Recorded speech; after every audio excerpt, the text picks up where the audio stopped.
हे ठिकाण तर भरपूर लोकांच्या ओळखीचंच आहे, पण ज्यांना माहीत नाही त्यांनी हा व्हिडिओ शेवटपर्यंत नक्की बघा. हाय फ्रेंड्स, मी प्रगती. तुम्हा सर्वांचं माझ्या ब्लॉगमध्ये परत एकदा स्वागत करते. आज आम्ही फिरायला जात होतो, तर त्रिशू आणि मी तर मस्त असं मॅचिंग ड्रेस पण घातलेलं होतं. माझी त्रिशू तर मस्त निवांत गाडीवर बसलेली होती. आता वातावरण बघा ना किती छान झालेलं होतं. त्यानंतर ना आम्ही बस स्टॉपला गाडी लावून ठेवली आणि तिथून मग पायीच निघालो होतो. कारण ट्रॉफिक एवढं असते, की ट्रॉफिकमधून गाडी काढायला खूप जास्त त्रास होते. मग काय आम्ही 5 मिनिटाच्या रस्त्याला 10-15 मिनिटं तर लागतच असतात. म्हणून आम्ही गाडी ना बस स्टॉपलाच लावून देत असतो आणि त्यानंतर मग ना पायीच निघत होतो. तर आज आम्ही आलो होतो रांजणगाव येथील महागणपतीला. आज ना मस्त निवांत वेळ होता, तर म्हणलं चला जाऊन येऊ. त्यानंतर त्रिशू बघा ना मस्त खेळते इथे. इथं ना स्वागताला 2 मोठे असे हत्ती असतात आणि त्रिशूला असं वाटत होतं ते जिवंत आहेत की काय, म्हणून ती ना सारखी त्यांना जाऊन हात लावून बघत होती. ती ना बाहेर आल्यावर एवढी छान खेळते की खूपच, म्हणून तिला सारखं बाहेर घेऊन फिरायला मला पण खूप जास्त आवडते.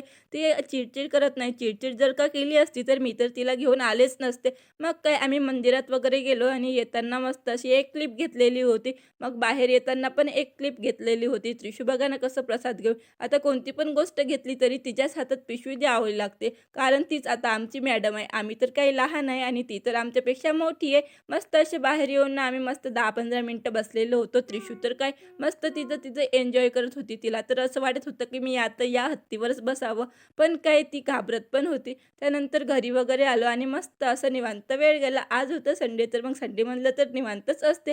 चला तर भेटू आपण अशा दुसऱ्या ब्लॉगमध्ये. ब्लॉग आवडला असेल तर लाईक कमेंट नक्की करा, सबस्क्राईब